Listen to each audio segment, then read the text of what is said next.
Don't throw away your old drill batteries too quickly. This drill worked perfectly the last time I used it, but after sitting unused for months, the battery suddenly stopped responding completely. Hey everyone, I'm Dan. Welcome back to Dan Fix. So today let's find out what really happens inside batteries that sit too long without being used. Now let's test the drill first. The battery slides into place normally, but when the trigger is pressed, absolutely nothing happens. No motor sound, no movement, completely dead. At first, this kind of problem makes many people think the battery is permanently damaged. But before replacing anything, we need to check how the battery behaves during charging. But this time, the light stays green the entire time, which means the charger cannot even recognize the battery pack anymore. Now let's confirm the condition one more time using a small LED test light. Two metal washers are inserted into the battery power slots to act as temporary contact points. The LED light is connected carefully, but still, nothing lights up. At this point, a multimeter becomes extremely important, but the display still shows almost no voltage. And this is usually the moment many people give up on batteries like this. But in reality, batteries that sit unused for too long sometimes enter a condition called deep discharge. When that happens, the internal protection system cuts off power output completely to protect the cells. So now we need to open the battery housing and inspect everything more closely. At this stage, dust buildup immediately becomes visible around the internal sections. Now the multimeter probes move directly onto the welded battery connections themselves. And once again, almost no voltage appears. So before attempting any recovery process, everything needs proper cleaning first. Using a screwdriver, the spring contact section gets lifted carefully. Then a small brush removes the loose dust trapped around the internal parts. Slow brushing motions, dust collecting inside the corners, tiny particles falling away from the circuit board.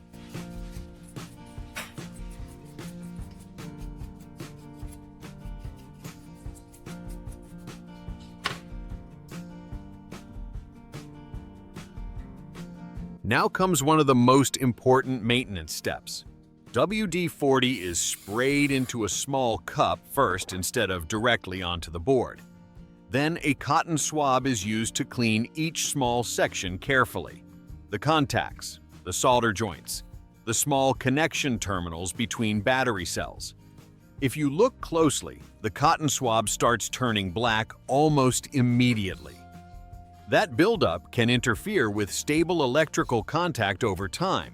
So whenever the swab becomes too dirty, it gets replaced with a clean one before continuing.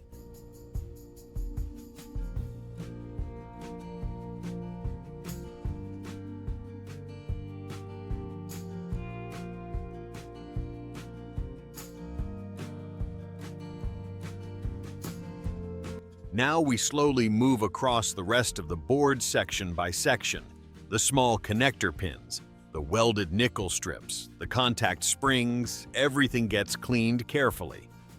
One reason WD-40 works well here is because it helps loosen oxidation and remove dirt while also evaporating quickly from metal surfaces. And that makes it surprisingly useful for restoring dirty electrical contact areas when used carefully in small amounts. By the way, I'm curious where everyone watching this video is from. Do people still repair old batteries where you live, or do most batteries get replaced immediately? Now, feel free to share your experience below because I always enjoy learning repair ideas from different places around the world. Now, the battery terminals themselves also need attention. Using sandpaper, the metal contacts are cleaned carefully to remove oxidation buildup from the surface. Slow sanding strokes. Fresh, shiny metal gradually appearing again underneath.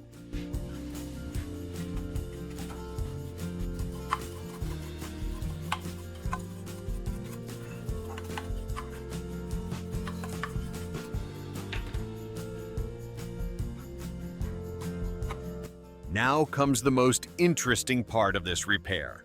We need to temporarily inject external DC power into the battery pack to wake the protection circuit back up. So, first I prepare a small electrical terminal block along with 2 wires in different colors to avoid polarity confusion later. The 2 brass terminal inserts are removed from the block housing. Then each brass connector gets attached to 1 wire. Slow twisting motions, tightening the copper strands carefully, making sure the electrical connection stays strong.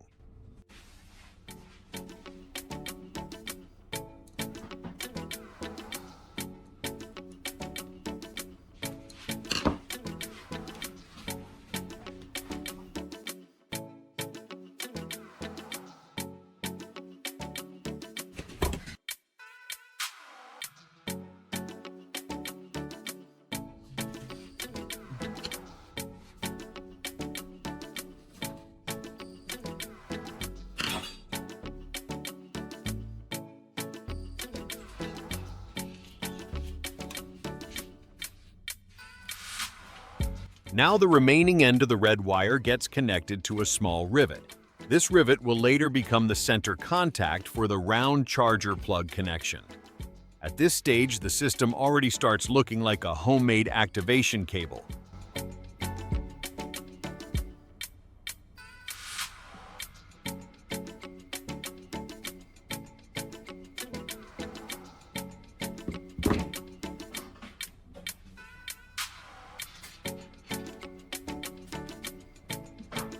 These temporary connectors will act as external power injection points for the battery pack. Next, I prepare an old round DC charger plug. The blue wire connects to the outer contact section of the plug. Then the rivet connected to the red wire slides into the center of the charger plug. And now, the activation cable is finally complete. At this point, polarity becomes extremely important. Connecting positive and negative backwards could damage the battery management system completely. So, before applying power, the connections are checked carefully one more time. Now, external power gets connected slowly, and we wait for about 1 minute. During this time, a very small amount of voltage begins flowing back into the battery pack. The goal here is not fully charging the battery. We only need enough voltage to wake the protection circuit back up so the original charger can recognize the battery again. The multimeter probes touch the terminals once more, and this time voltage finally appears on the display again, which means the battery pack is finally awake again. Honestly, this is always the most satisfying part of repairs like this, because the battery that looked completely dead suddenly starts responding again. The shell closes back together slowly while the screws get tightened carefully into place.